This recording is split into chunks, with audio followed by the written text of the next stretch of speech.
The galaxy is a labyrinth of darkness, a sea of endless void, where no mortal eye could hope to glimpse the way. To sail it is to flirt with madness, for the stars are not enough to guide a vessel, and the silence between them is deeper than death. Yet within this bleak abyss, the Imperium survives because of one caste of souls cursed with a gift.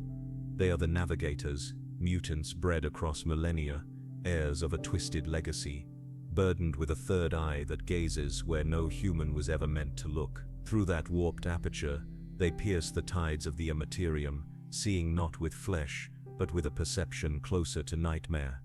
To be born a Navigator is to inherit both privilege and horror, exaltation and eternal isolation. Their existence is a paradox, one whispered about in hushed tones even within the Emperor's realm, both saviors of mankind's interstellar empire and prisoners of a fate more dreadful than execution. If this glimpse into the shadowed lives of Navigators grips you, then walk deeper into the void with us.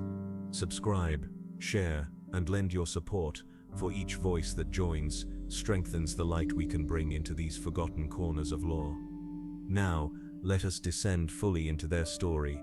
The galaxy is not kind to its children, and for those born into the bloodlines of the Navigator houses, even the first breath carries with it the weight of a destiny already decided.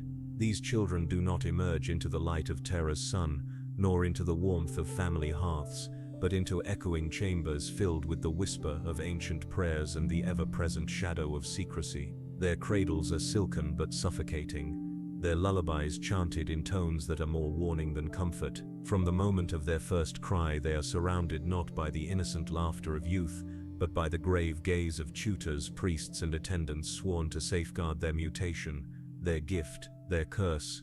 For in their blood sleeps the eye, a third organ of sight that does not stare upon the mortal world, but instead opens to the tides of madness. In its infancy it remains dormant, concealed beneath flesh, a secret sealed by generations of selective breeding and ritual care. Yet every parent knows, every house knows, that it will one day awaken, and when it does, their child will no longer belong to them alone. They will belong to the Imperium. That knowledge, heavy as stone, hangs in every chamber where Navigators are born. The mothers who carry them do so with both pride and sorrow, for they understand that their sons and daughters are to be vessels of the Emperor's will, but also victims of his endless need. The households of Navigators are places apart, cloaked in silence and high walls that keep the unblessed from prying eyes. Within them time feels distorted, tapestries hang heavy with depictions of long-dead ancestors whose gaze seems to follow every step, as though judging whether the new child will prove worthy of their blood. Hallways reek of incense and sanctified oils, the air thick and oppressive, a constant reminder that the home itself is as much a temple as it is a dwelling. Servitors, reduced to hollow echoes of humanity, shuffle endlessly in the shadows, their mechanical limbs clattering against marble floors as they carry relics and texts that no untrained mind could withstand. Childhood in such a place is not free, it is captivity gilded in ancient grandeur. The young Navigators grow under the careful orchestration of ritual. Their diets are measured with scientific precision, their bodies monitored for any signs of instability, their minds gently but persistently nudged toward the path they cannot escape. Tutors whisper to them of the stars, but never in the language of wonder. Instead, the heavens are described as a battlefield, a place where every flickering light is both hope and threat, where the endless night conceals the laughter of daemons and the promise of annihilation. To play is to be tested, to speak is to be judged, to dream is to be dissected for omens of their awakening sight. They live their lives watched, measured, and weighed. And yet, within this crucible, flickers of rebellion sometimes surface. A Navigator child, unknowing of their burden, may long to step beyond the gates, to feel the wind that carries the scent of rain, rather than the stifling perfume of sanctified halls. They may look into the eyes of their caretakers and wonder why they never see affection, only fear disguised as reverence.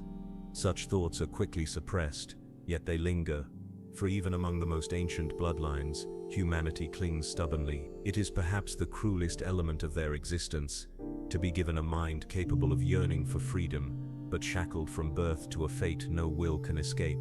The moment of awakening comes differently for each child, but always it comes. Sometimes it is subtle, a sudden cry in the night, eyes wide with visions of shapes no mortal tongue can name. Sometimes it is violent, the third eye forcing itself open in spasms of agony, the child screaming as though burned by a fire no one else can see. In either case, the house is ready. The tutors, the priests, the gene keepers, they swarm like carrion birds, soothing the body even as they catalogue the event, recording every detail on data slates for the endless genealogical archives that map the purity and potency of their lines. For the child, it is the end of innocence. From that moment, they will never again look upon the world with the same sight as their peers. The awakening is followed by the first ritual of isolation. The child is removed from the familiar halls of their upbringing and placed within a sanctum stripped of distraction, a chamber where the only voices they hear are the chants of warding and the grinding of servitors' limbs. They are shown the emperor's visage, the twin-headed Aquila, the sigils of protection, not for comfort but for survival. The tutors explain in grave tones that the eye they now bear can never be turned carelessly upon the mortal world. To open it without cause is to invite corruption, madness, or worse. To reveal it without sanction is to invite death. At the hands of the Inquisition, the child learns quickly that their very survival depends upon secrecy, discipline, and fear. It is in this cloistered state that they begin to understand the paradox of their existence. They are told they are blessed, essential to the Imperium, the lifeblood of its interstellar veins. Without them, no ship could cross the void, no crusade could be launched, no world could be bound to Terra's will. And yet they are also mutants, mistrusted by the very people they save, despised in whispers by the crew who rely upon their gift. They are both exalted and condemned, the saviors of mankind and proof of its corruption. For a child, such contradictions are heavy chains. For a navigator, they are the foundation of life. The first lessons are not of joy, but of burden. They learn to meditate upon shadows, to still their hearts against the visions that claw at the edges of their mind. They practice closing their eye even when it burns to open, resisting the temptation to gaze upon truths that would melt their sanity. They are given parables of those who failed, whose minds collapsed under the weight of sight, whose bodies were reduced to husks chained within vaults deep beneath their houses. Every story is a warning. Every day is preparation for a future defined, not by choice but by survival. It is said among the houses that a navigator child never truly belongs to their family. They belong to the warp. Even in their earliest years, they hear its whispers in dreams, feel its breath upon their necks when they are alone, sense its presence lurking in the shadows of their chambers. They may not yet have words for it, but they know it. The warp is their inheritance, and it will not be denied. The navigator houses cling to secrecy for this reason. They know that to reveal too much would provoke the wrath of the Imperium's more zealous factions. The ecclesiarchy would cry heresy at the very sight of the eye. The common folk would riot in fear, and the Inquisition would purge without hesitation should suspicion outweigh need. Thus, the navigators grow hidden, whispered of in rumor but never openly acknowledged. They are ghosts among men, their existence tolerated only because without them, mankind would be stranded, helpless against the eternal night. And so the child grows, cloaked in expectation, wrapped in isolation, burdened by whispers of destinies they cannot escape. They stand upon the threshold of adolescence, knowing already that their life is not theirs to shape. It belongs to the warp, to the Imperium, to the Emperor, and yet, deep within, the fragile ember of humanity still flickers. For all their training, for all their conditioning, they are still children who wonder what lies beyond the high walls, still souls who dream of walking a path other than the one carved by the eye. The tragedy is that such dreams are as fleeting as sparks in the void. The transition from childhood to adolescence for a navigator is neither gentle nor natural. It arrives like a blade drawn slowly across the skin, carving away the remnants of innocence until nothing remains but a figure molded to the expectations of their house. The chambers that once sheltered their first awakenings are replaced with sterner sanctums, their walls inscribed with wards and litanies meant to guard against the voices that echo endlessly within the warp. There, the young navigator learns the second truth of their existence. To see is to suffer, but to refuse to see is to condemn an entire vessel to death. The paradox presses on them from every side, shaping not just their mind but their very flesh. The third eye, the beacon of their bloodline, stirs more fiercely as they grow. No longer is it a dormant ember hidden beneath the brow. It is a restless, itching awareness pulsing like a second heartbeat. They feel it open when no one commands it, grasping for sights beyond the veil, and they shudder at the glimpses it grants. Sometimes it is only colorless waves and burning tides, impressions that linger like scars upon their thoughts. Other times it is voices, indistinct yet insistent, clawing for their attention with promises and threats alike. Tutors hover over them, ready to recite banishment litanies or administer drafts of alchemically dulled consciousness, but the child knows the truth even in these moments. This eye is not something they possess, it possesses them. The training intensifies. Hours stretch into days as they are forced into meditative trances, bound by ritual restraints, taught to walk the narrow edge between revelation and damnation. Masters whisper invocations while the air thrums with incense, the thick fumes stinging the lungs and blurring the line between physical and spiritual suffering. To endure is to survive, to fail is to lose the mind to visions that gnaw until only gibbering remains. For every lesson, the tale of a fallen sibling or a broken ancestor is told as warning, their names etched into the genealogical codices as both shame and necessity. A navigator house cannot forget its failures, it preserves them, dissecting their collapse to avoid repetition, and so every child is reminded daily, you are not an individual, you are a link in a chain that must endure. Adolescence also brings awareness of the world beyond their cloisters.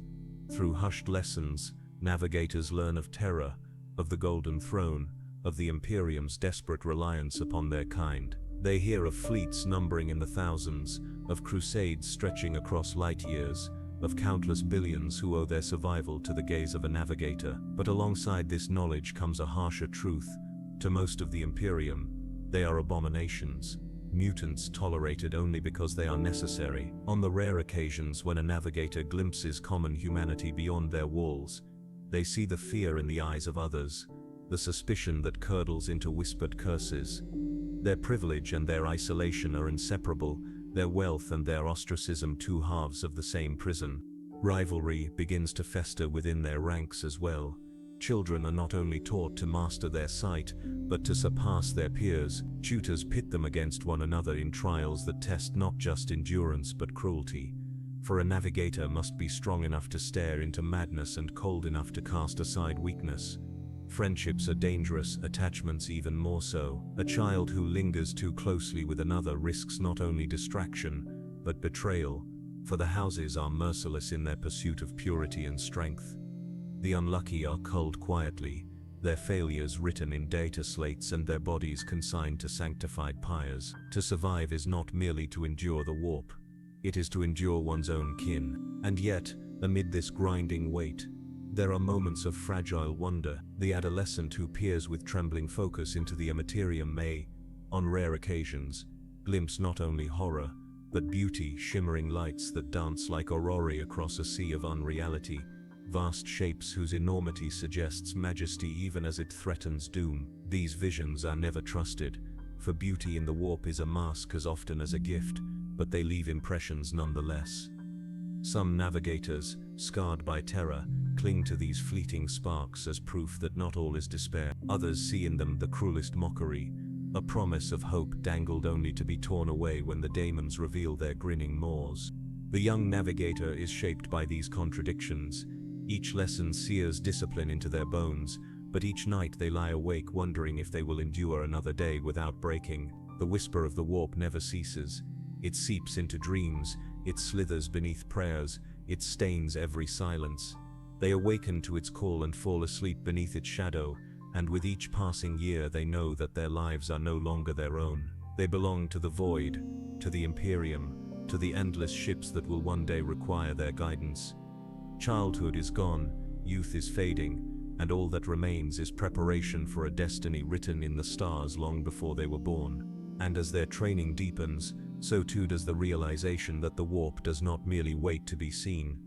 It gazes back, The first sanctioned voyage is the crucible in which all doubts are burned away, though the scars it leaves are never forgotten.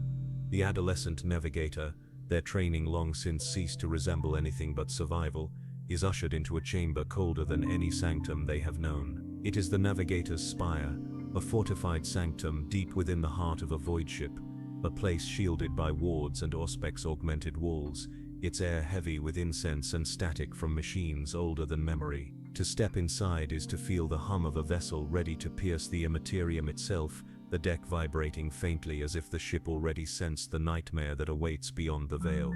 Here, the navigator is seated alone, separated from crew and kin, sealed within a sanctum of silence.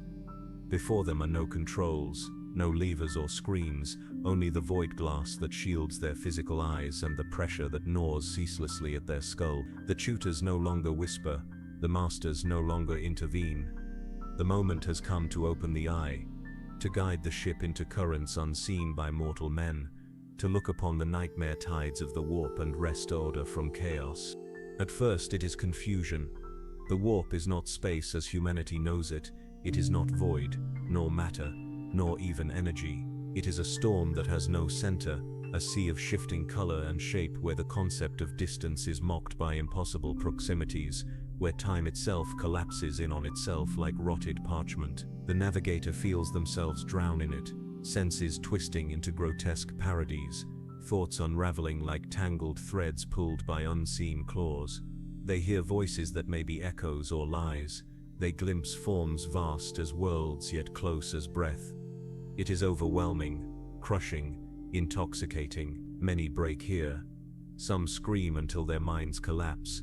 Others claw at their own faces as if gouging out the eye would free them from its burden. A few are found gibbering, their sanity devoured in a single glance. But those who endure, those who steady their breath and steel their thoughts, begin to perceive the faintest structure within the madness. They sense the Astronomacon, the psychic beacon lit eternally by the Emperor upon his golden throne, shining like a lighthouse amid the raging storm. It is not sight as mortals know it, it is a resonance that hums in their blood, a light that burns not in the eyes but in the soul. To cling to it is agony, for its brilliance sears away all weakness, but to lose it is death, for without it the vessel drifts helpless into oblivion, and so the navigator stretches their will, binding ship to beacon, carving a path through the storm where no path should exist. The body suffers for the mind's effort. Blood seeps from the nostrils, sweat pours in rivers, heart trembles as if in revolt. Some navigators emerge from their first voyage with hair gone white, others with tremors that never leave their hands. The price of survival is always visible, etched into the flesh as reminder of the burden they bear. Yet within that suffering is also the first taste of triumph. For to guide a ship safely through the warp, to emerge into real space with crew and cargo intact, is to perform a miracle that no machine, no priest, no warrior could accomplish. It is proof that their curse is also humanity's salvation. And yet the crew who rely upon them rarely gaze upon the navigator with gratitude. They whisper prayers when the ship emerges unscathed, but their eyes linger with unease. To them, the navigator is not savior, but necessary horror, a mutant cloaked in silk, who carries within their skull a window into damnation. Superstition clings to their name, rumors swirl in every mess hall. Some say the navigator communes with daemons, others that they feed upon the fear of men. None dare speak such words within hearing of their masters, yet the stigma never fades. The navigator learns quickly that their victories win no love, only continued isolation. As voyages multiply, the navigator grows accustomed to the duality of their life. Days spent in meditation and silence, preparing for the next breach into the warp. Hours of strain and agony guiding vessels through storms that could swallow worlds. Nights spent alone, surrounded by luxury that feels more like prison than privilege. For though their chambers are furnished in finery, though servants bow and scrape at their presence, the navigator knows that these walls are not walls of comfort but of containment. They are essential, yes, but they are never free. The warp itself becomes both tormentor and teacher. Over years, navigators learn to read its tides more subtly, to sense the difference between a current that merely twists and one that hungers. They learn to recognize the whispers of daemons not as voices of truth but as snares, to feel the brush of predatory intent lurking in colors that defy mortal tongues. They begin to realize that the warp is not merely a storm but a living ocean, and every journey through it is not only a risk but a negotiation. Survival is not guaranteed by skill alone but by constant vigilance, by will sharpened to a blade's edge. Still, every time they open the eye, they know that the warp gazes back. The sensation never fades, only deepens, as though something vast and patient waits just beyond sight, studying them with the curiosity of a predator not yet hungry. And in their private moments, navigators sometimes wonder what will happen when that hunger awakens, and whether any wall, any prayer, any emperor could shield them when it does. The years that follow the first sanctioned voyage forge the Navigator into something other than human, though the process is so gradual that the transformation feels less like a change, and more like a slow erasure of what they once were. Their adolescence stretches into adulthood, their training giving way to relentless duty. The sanctums that once seemed alien and suffocating become familiar prisons, their cold walls etched into memory like scars. What remains constant is the ritual of isolation, the endless preparation for journeys through the warp, and the quiet certainty that their existence is no longer their own. They are tools now, vital, exalted, and expendable. The eye continues to evolve with time, growing more insistent, more restless. It does not merely open when commanded, it yearns. At moments of weakness, it threatens to tear itself open, pressing against the thin veil of flesh, as though it has its own will. The Navigator learns quickly that discipline is the only weapon that stands between them and disaster. Meditation, chanting, the endless recitation of litanies inscribed upon their minds, from childhood, all are employed to hold back the storm within. Yet for every restraint, the warp presses harder. Its whispers become more articulate, its visions sharper, its promises more seductive. At times it does not feel like they are staring into the warp, but rather that the warp is staring into them, seeking entry, prying for cracks in the armor of their soul. As their responsibilities expand, they come to understand just how indispensable they are to the Imperium's survival. A single journey guided by their sight carries billions of tons of food, weapons, and soldiers across gulfs of void that would otherwise remain impassable. They hear the desperate petitions of commanders who cannot move their fleets without them, the guarded respect of rogue traders whose fortunes depend entirely upon the Navigator's ability to deliver them to distant stars. The Navigators may be shunned, may be feared, but they are also irreplaceable. This paradox becomes a shield of pride for some, a torment for others. For though the Imperium despises their mutation, it cannot live without it. Their houses remind them constantly of this truth. Behind the veil of ritual and discipline lies politics, and navigators are not raised as mere servants. They are pawns in games played across centuries, their marriages arranged not for love but for bloodline purity, their alliances forged in whispers across void ships and hidden chambers. They see siblings bartered as bargaining chips, cousins promised to rivals, entire branches of their house elevated or extinguished depending on the strength of their genetic legacy. The Navigator may guide ships through the warp, but the houses guide the destiny of those who bear the eye, weaving webs of influence so subtle and enduring that even high lords of terror tread cautiously in their presence. And yet, for all their power, the Navigators remain haunted by the same truths that marked their childhood. They are alone. Their sanctums isolate them, their mutations separate them, their duty consumes them. Crew members cross themselves when they pass. Servants bow too deeply, and the few who speak to them do so with the strained politeness of those addressing a weapon rather than a person. They dine at tables laden with delicacies, yet the food tastes of ash. They sleep upon silken sheets, yet their dreams are never free of the warp's encroaching shadow. The comforts of their station are illusions, gilded cages that conceal the gnawing loneliness of a life lived at the edge of madness. It is in this stage of life that many navigators come to a bitter realization. Their existence is not a gift, but a slow unraveling. Each journey through the warp takes something from them, whether it be strength, clarity, or peace. Some emerge from voyages, unable to sleep without hearing the echoes of daemon laughter, their minds scarred by visions of things that cannot be forgotten. Others lose themselves in obsessions, endlessly sketching impossible geometries or murmuring forgotten languages, convinced they have glimpsed some fragment of ultimate truth. The most unfortunate are those who begin to see the warp even when their eye is closed, its tides bleeding into reality, blurring the line between waking life and nightmare. And yet they endure, because they must. Because without them, the Imperium falters, its ships stranded, its armies immobilized, its people cut off from the lifeline of stars. To be a navigator is to live in constant torment, yet to know that torment is the only shield between mankind and extinction. This truth becomes a creed, a justification, a curse. It is whispered in training halls, inscribed upon banners, and carved into the very stones of their houses. Through our sight, mankind survives. But every navigator, no matter how disciplined, no matter how exalted, carries within them the same quiet question. How long before the warp consumes them entirely? How long before the eye opens not to guide, but to destroy? And in that question lies the haunting silence of their existence, the knowledge that each voyage might be their last act of sanity, and that one day the eye will not close.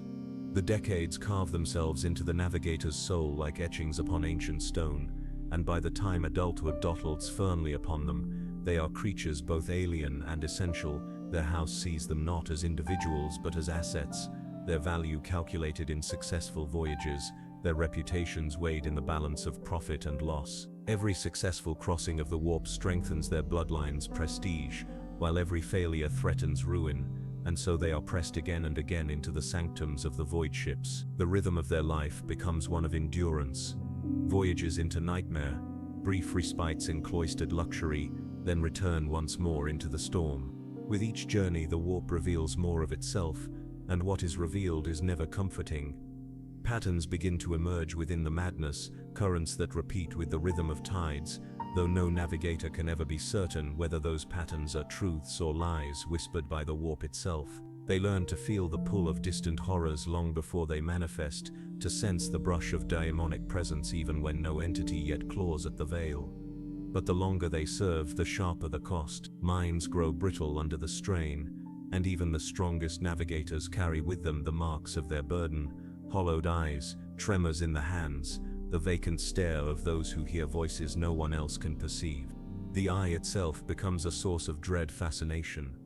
In the quiet of their chambers, navigators sometimes study their reflection, the unblinking gaze of their third eye hidden beneath the folds of flesh, or the delicate metal masks that conceal it. They know that to reveal it to unshielded mortals is to spread madness like contagion, and yet they also know that it is the truest part of them, the mark of their heritage and their damnation.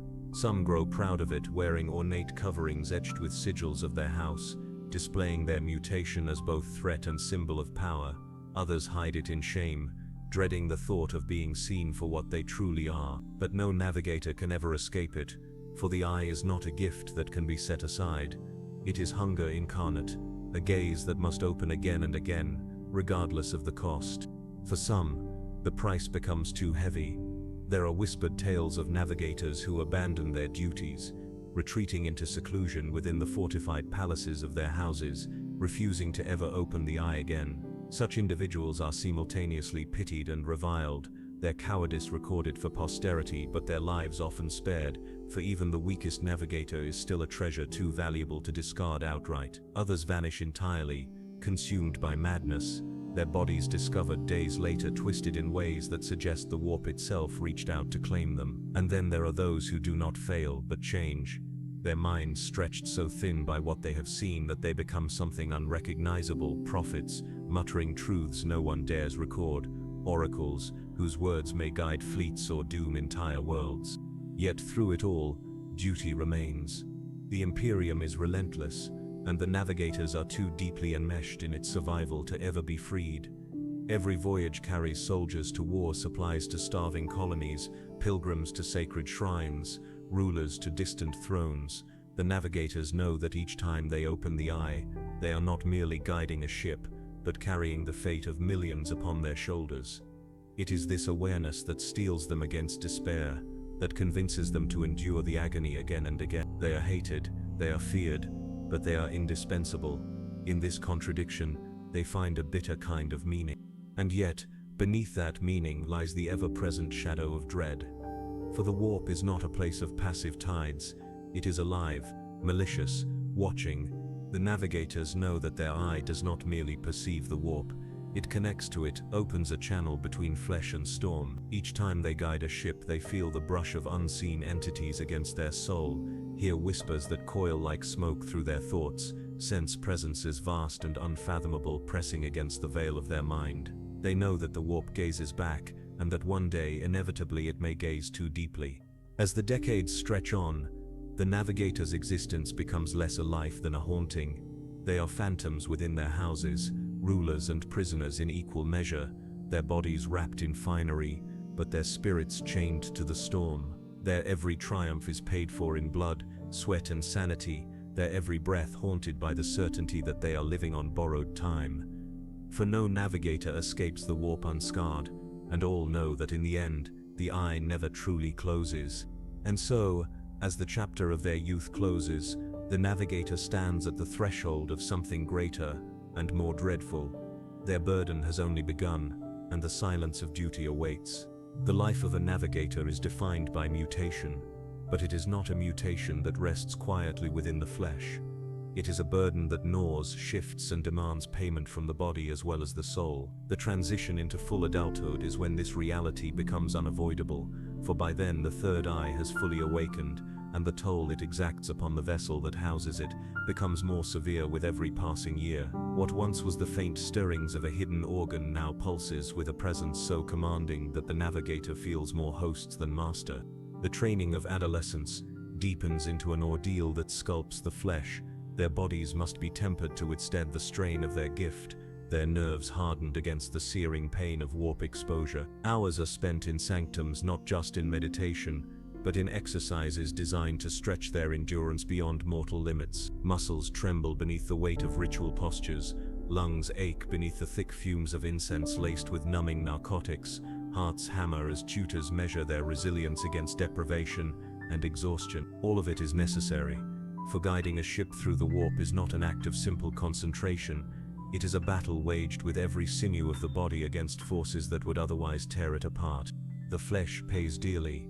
Navigators emerge from prolonged voyages trembling, their skin pale and damp, their vein bulging as though poisoned by the warp's residue.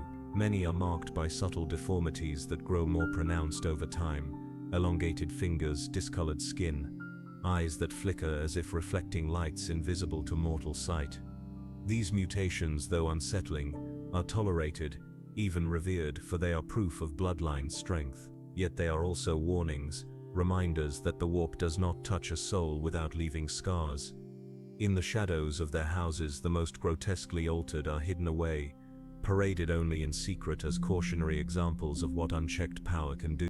But the greater burden is not upon the flesh, it is upon the mind.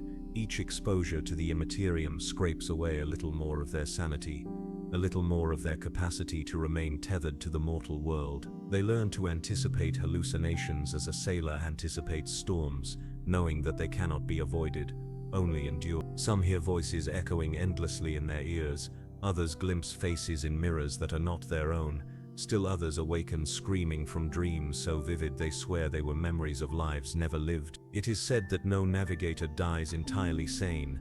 The only question is how long they can hold on to themselves before they finally slip.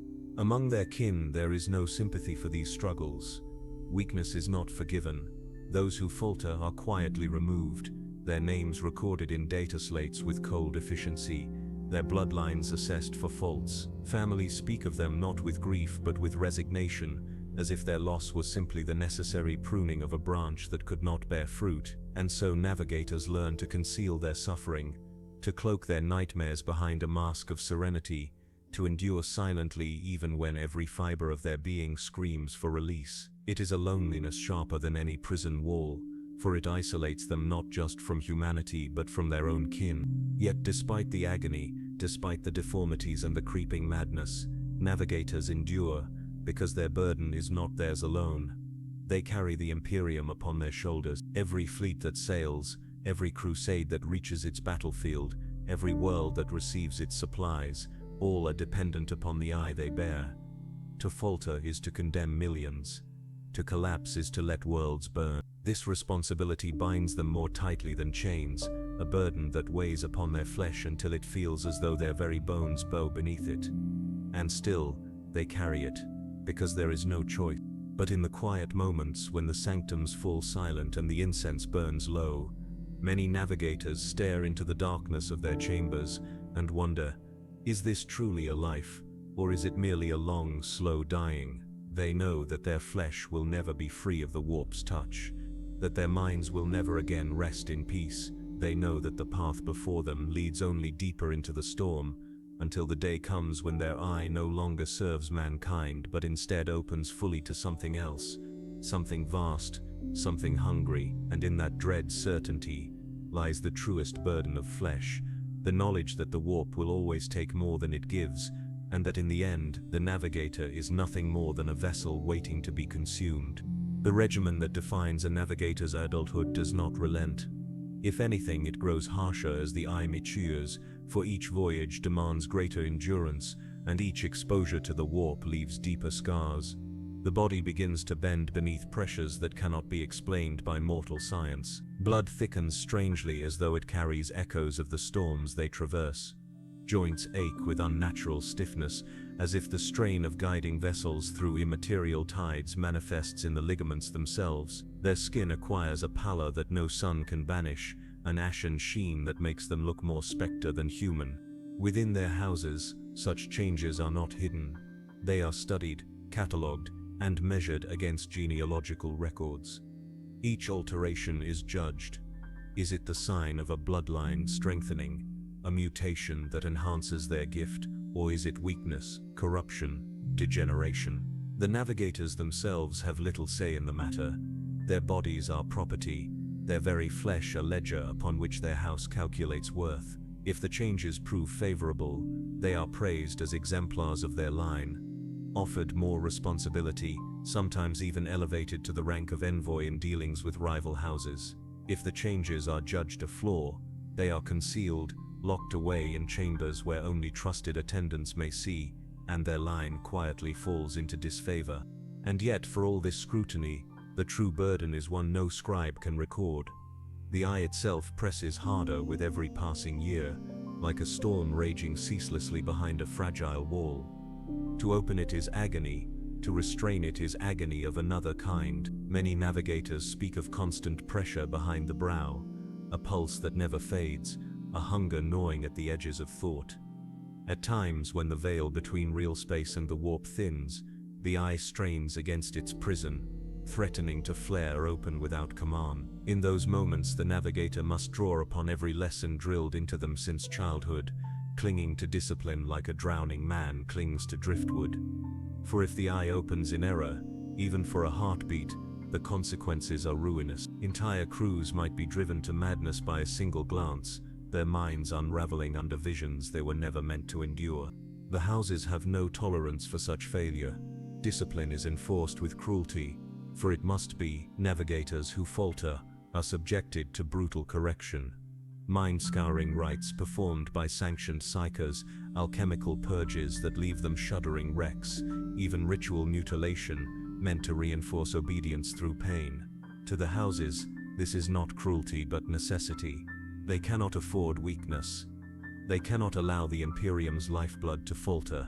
The navigators themselves learn to accept this truth, for there is no alternative. They are prisoners of their gift, bound more tightly than any chain could hold. Despite this torment, there is also pride.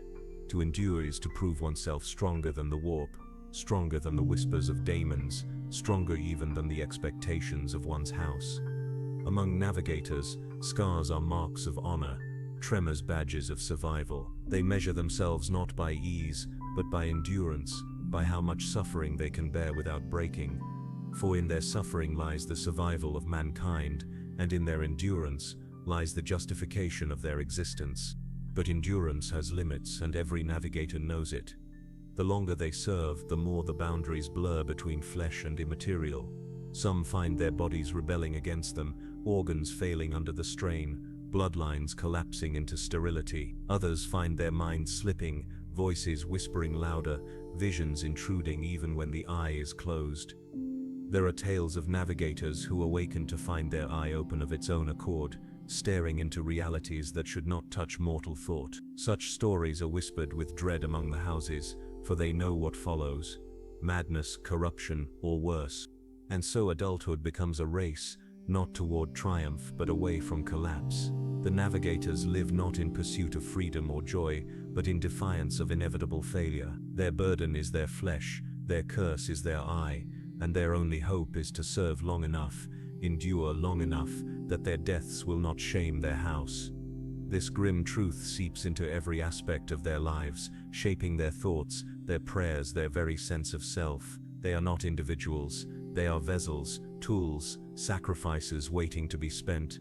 And yet, even in the depths of this burden, a question lingers in the silence of their chambers: what if the eye is not simply a curse? What if it is a doorway? The idea of the eye as a doorway is not one a navigator dares to voice openly, yet it flickers in their thoughts like a forbidden flame. In the solitude of their sanctums, where the silence is broken only by the hum of ancient machinery and the faint drip of alchemical fluids, such whispers take shape. They wonder if the warp truly bends to their will, or if instead they are merely opening themselves to it, becoming conduits through which something vast and unknowable peers into the mortal realm. It is a thought that chills even the most disciplined, for it suggests that their flesh is not a shield against the immaterium, but an invitation. With age, the burden of flesh becomes more than physical suffering. It is an erosion of the boundary between the navigator and the warp itself. Some navigators begin to sense the storm even when sealed in the depths of real space, their eye closed, their mind disciplined. They feel its pull at the edge of their thirst, taste its static in the air, see faint distortions ripple across the walls of their chambers. The warp does not recede when the journey ends. It lingers, clings, bleeds into their perception like a stain that cannot be scrubbed away. Over years it becomes difficult to know where their sight ends, and its gaze begins. The flesh mirrors this torment. The strain of countless voyages etches itself into their bodies, leaving behind more than scars. Some navigators suffer tremors that grow into permanent convulsions. Others develop skin so pale it seems translucent, the blue of veins visible like branching rivers. A few mutate more grotesquely, their features subtly shifting until they appear almost statuesque in their alien beauty, or else monstrous in ways that unsettle even their kin. Masks, veils, and ornate headpieces become more than symbols of house prestige. They are necessities, concealing deformities too severe to be shown in public. Yet even as their bodies betray them, their houses demand more. There is no retirement, no reprieve. A navigator is valuable until their last breath, and often beyond, for their remains may be studied, dissected, preserved for the secrets of blood and bone they still contain. The navigators themselves know this. They are taught from childhood that their flesh is not their own, that every cell belongs to the house, to the Imperium, to the Emperor's endless need. They are not permitted to falter, and so they do not. They endure, no matter the cost. It is in this crucible of endurance that some navigators discover a strange kind of faith. They begin to see their suffering not as punishment but as service, a form of martyrdom. Each voyage through the warp becomes a prayer enacted in flesh, each scar a hymn sung in blood. They whisper litanies as they guide ships through impossible storms, convincing themselves that their torment is the Emperor's will, that their burden is sanctified by its necessity. For without such belief, despair would consume them utterly. But not all navigators find solace in faith. Some turn instead to obsession, seeking patterns within the warp that promise forbidden knowledge. They sketch geometries no human hand should know, map tides that defy all reason, pursue whispers that promise truth hidden beneath the storm. These are the ones who skirt the edge of damnation, for the warp is a deceiver, and its beauty is but another mask of its hunger. Yet to a navigator the temptation is strong. If their flesh must wither, if their minds must fray, then perhaps they can at least grasp some fragment of meaning before they fall. In the end, whether they embrace faith or obsession, discipline or despair, every navigator learns the same truth. Their burden is unending. The flesh will fail, the mind will crack, the eye will demand more than any mortal frame can give. But until that moment arrives, they will continue to serve, for to do anything else is unthinkable. The Imperium cannot survive without them, and so they cannot survive without purpose. And so the chapter of flesh closes, not with release, but with deeper chains. For beyond the suffering of the body lies another torment altogether, the silence of duty, the crushing isolation that defines every breath of a navigator's life. The navigator's chamber aboard a void ship is unlike any other place in the Imperium. It is a sanctum carved apart from crew and officer alike, a place where silence reigns so absolute it feels less like absence and more like a living presence, pressing upon the ears. The walls are layered with shielding, inscribed with wards that smolder faintly in the dim light, their surfaces humming with energies meant to keep demonic claws from reaching through. No laughter echoes here, no idle chatter drifts through the air, only the navigator dwells within, seated upon a throne-like chair, their brow heavy with the unseen weight of the warp. Duty binds them here for months at a time. When the ship slips into the immaterium, the navigator is locked within their sanctum, eyes closed yet gaze cast wide across tides that would annihilate a mortal's mind.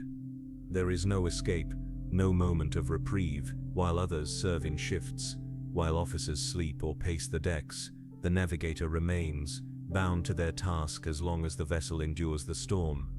In this endless vigil, silence becomes both shield and torment. It shelters them from the distractions of mortal voices, yet it also isolates them until their thoughts echo louder than any hymn. It is in this silence that the navigator comes to understand the true meaning of loneliness. Crew members whisper prayers to them, yet never speak in their presence. Officers acknowledge their existence only when necessity demands it, their words clipped, their eyes averted. To the countless souls aboard the ship, the navigator is not companion or kin. They are a thing, a necessary abomination hidden behind gilded doors. And so the navigator learns that silence is not simply an absence of sound, but an exile imposed by fear. The warp compounds this isolation.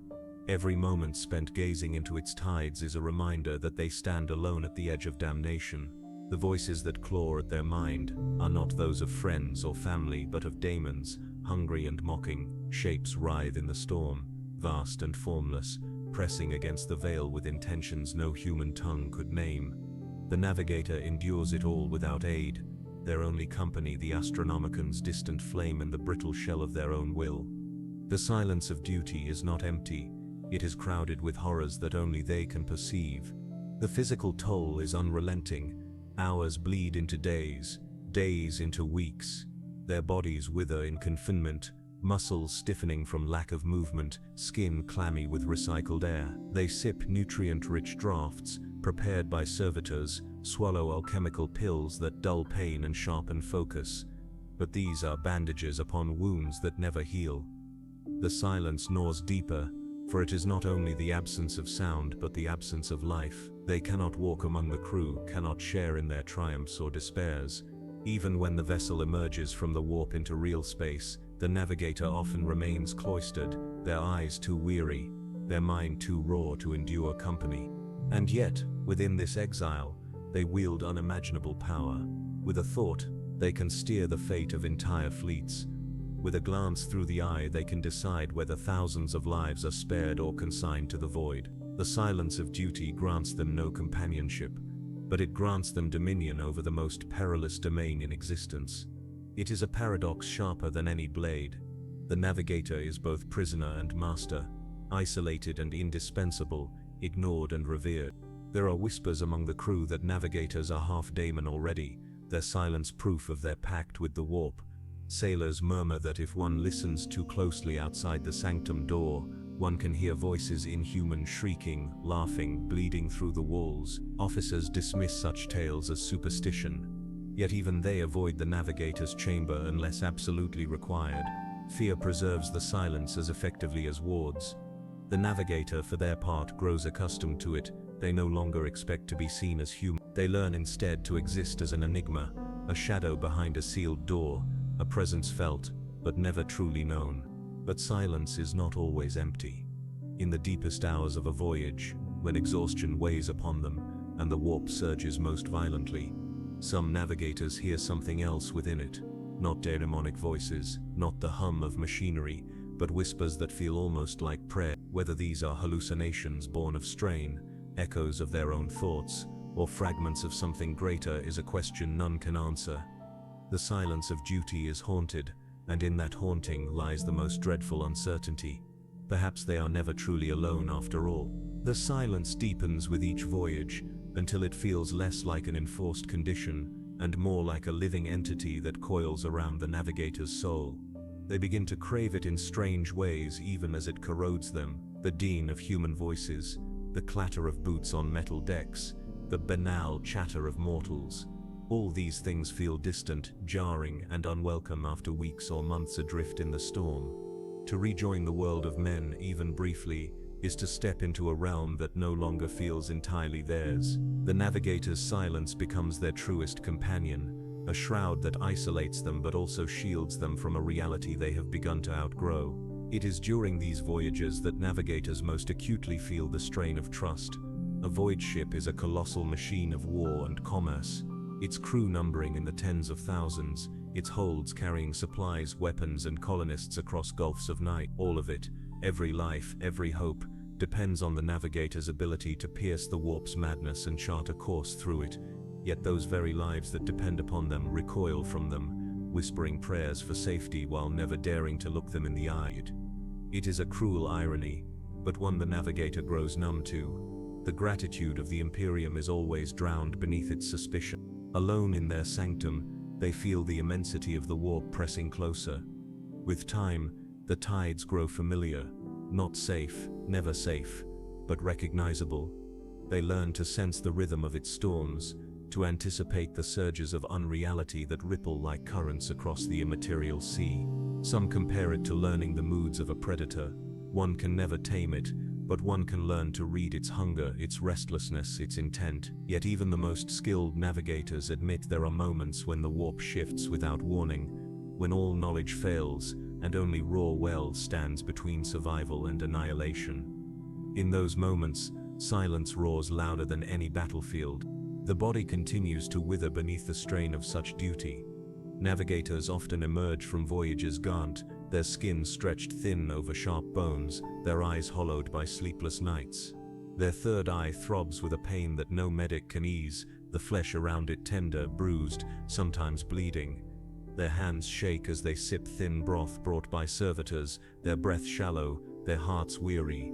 And still, they endure, because there is no alternative. The silence of duty offers no reprieve, no end, only the promise of another voyage waiting beyond the briefest pause in real space. There are moments, however, when the silence is broken, not by crew or kin, but by the warp itself. In the heart of storms, when the Astromamican's light flickers faintly across the tides, navigators sometimes hear voices too clear, too focused to dismiss as mere hallucination, whispers that call their name, echoes that promise truths hidden beyond the veil, shapes that linger at the edge of perception, always watching, always patient.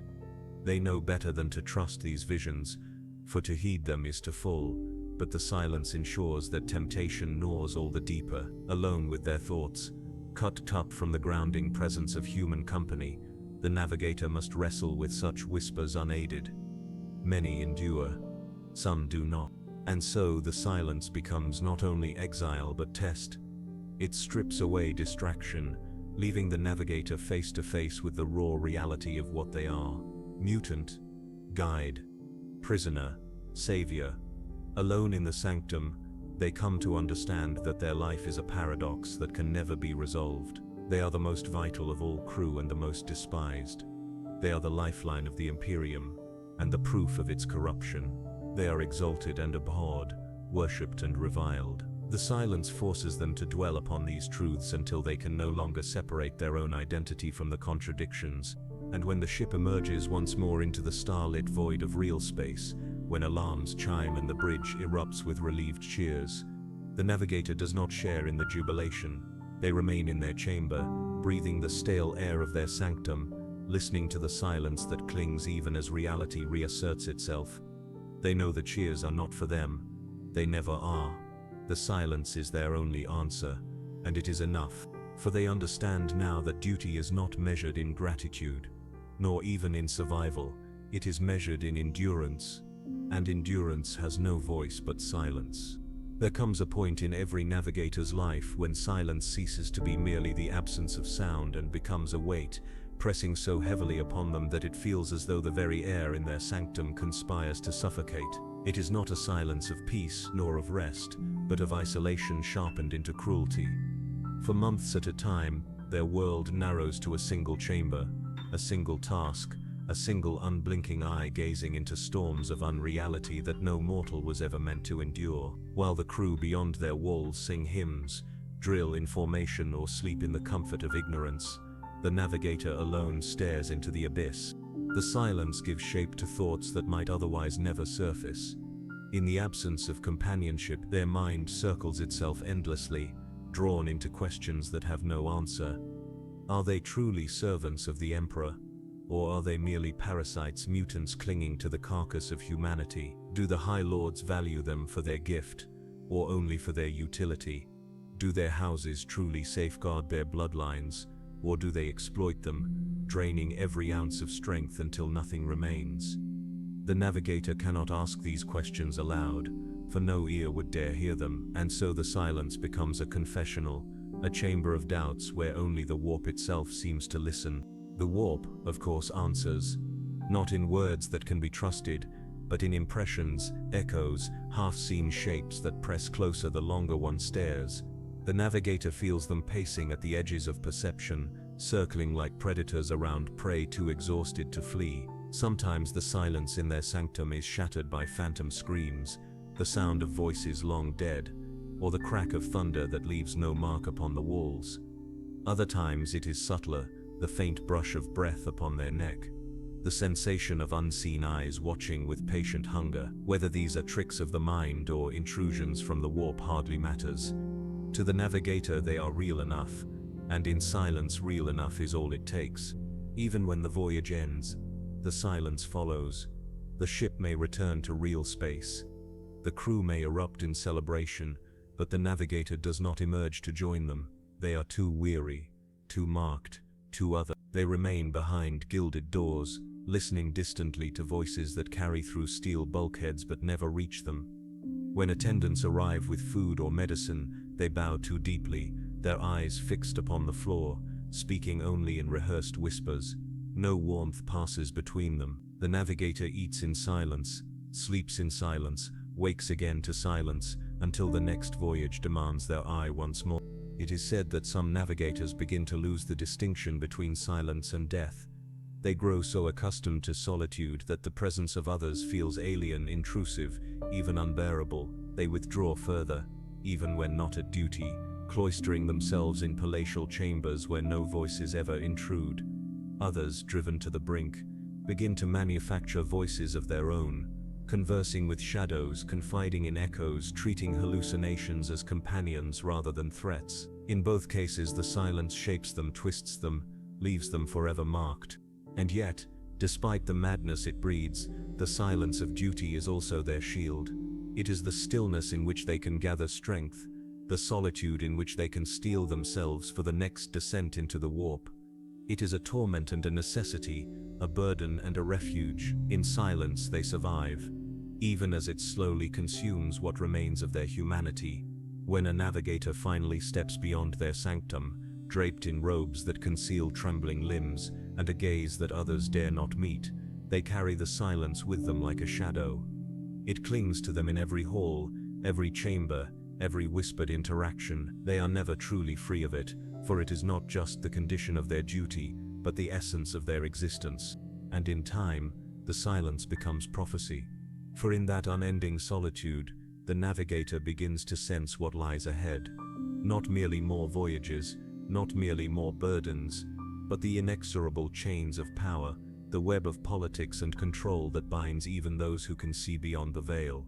The navigator houses are empires in miniature, dynasties older than most imperial worlds, their roots sunk deep into the earliest days of interstellar travel. Within their vaulted palaces, the air is thick with incense and intrigue, the walls hung with tapestries that depict not saints or martyrs, but ancestors, those whose eyes opened brighter, whose guidance preserved the fleets of mankind. These houses are the chains that bind navigators, as surely as the warp binds their sight, for no navigator is free.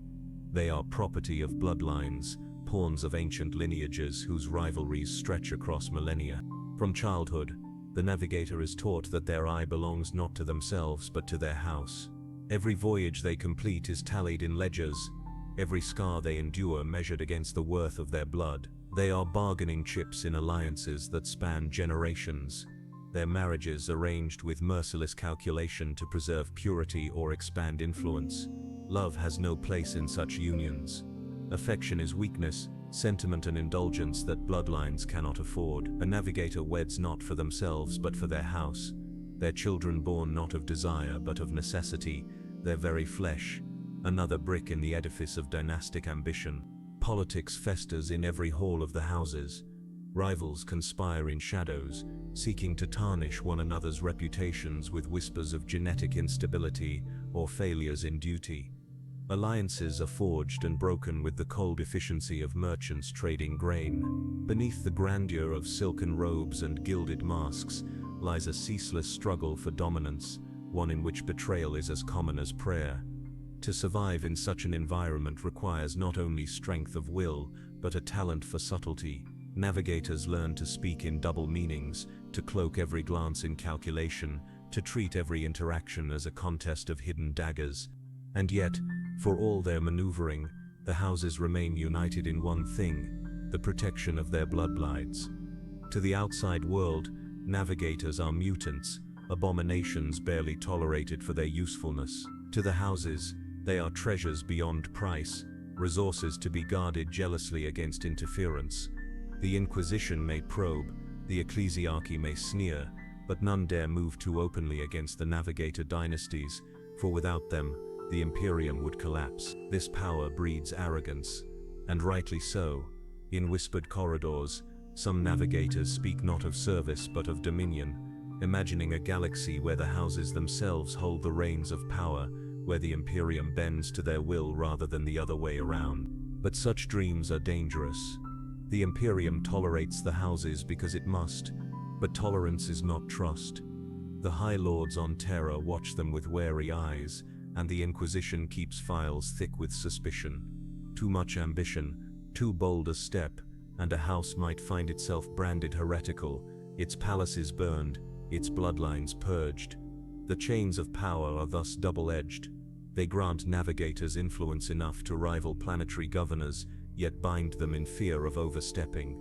Every house walks a knife's edge, balancing its ambition against the wrath of the Imperium it sustains. Within this constant struggle, the navigators themselves are both weapon and prisoner. They are paraded in silks at gatherings where oaths are sworn and contracts signed, their presence a reminder of their house's strength. Yet when the ceremonies end, they are returned to their sanctums, their duty unchanged. They may walk in finery, may sit upon thrones in gilded halls, but they are no freer than the child locked in training sanctums. Power belongs to the house, never to the individual. For some, this existence breeds loyalty. They embrace their role as scions of dynasty, their pride in their blood eclipsing all else.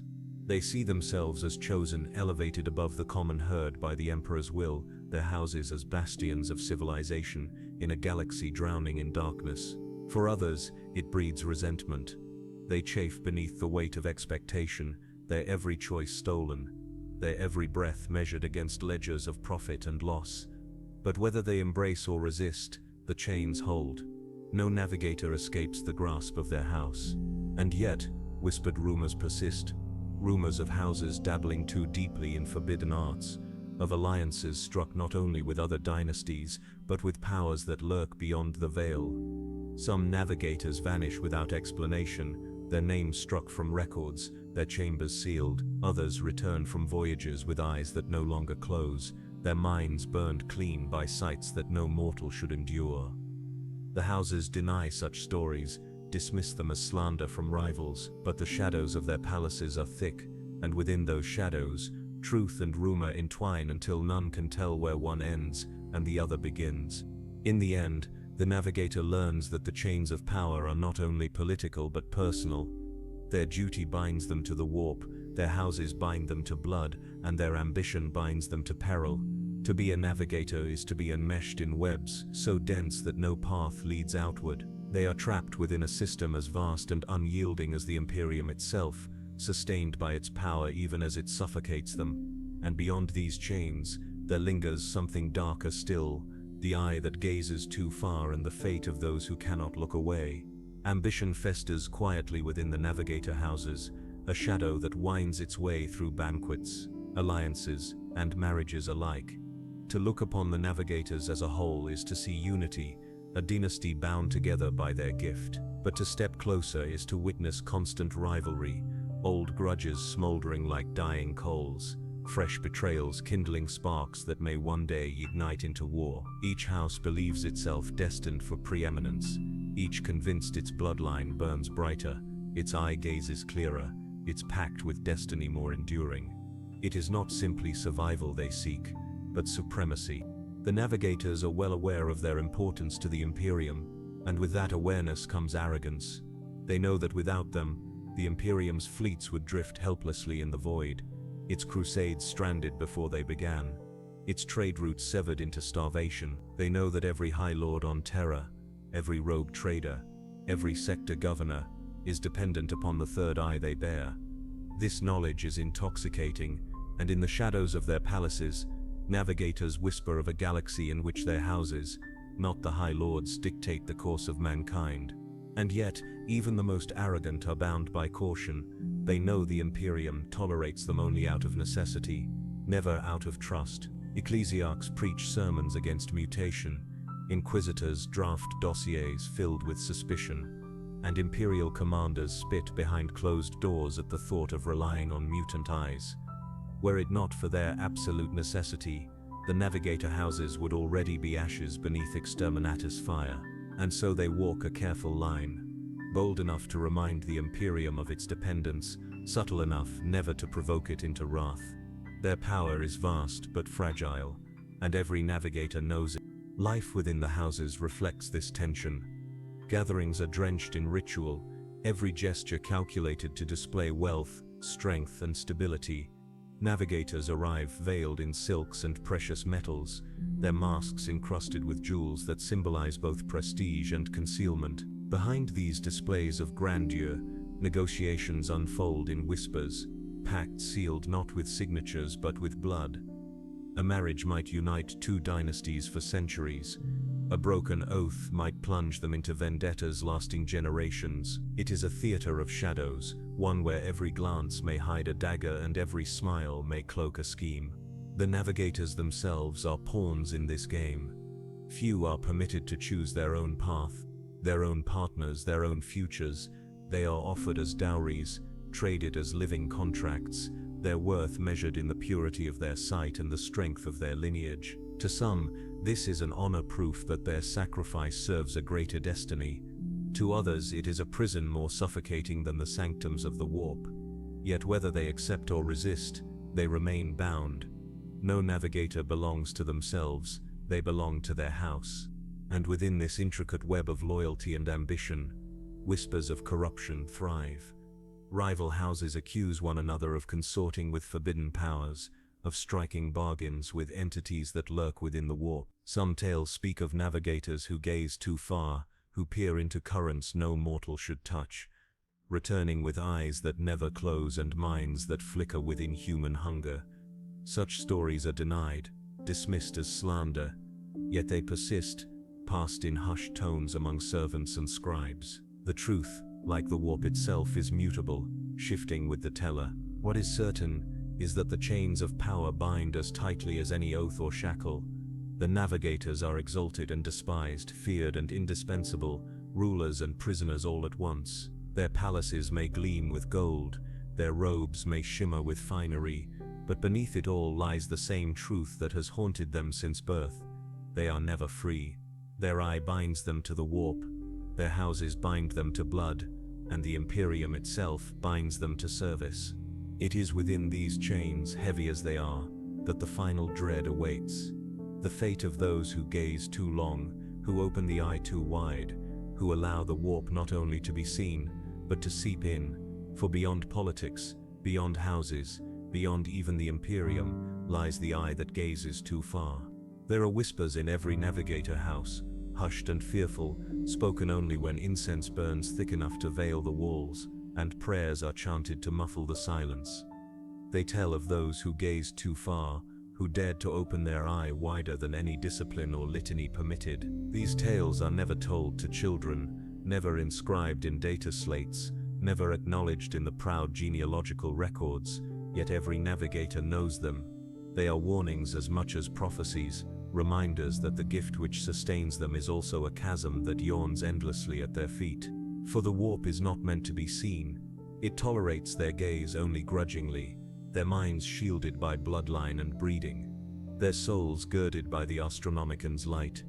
But some navigators push beyond those boundaries. Whether by accident, by arrogance, or by despair, they stare too long into the tides, seeking patterns where none exist, hungering for truths that should never be known.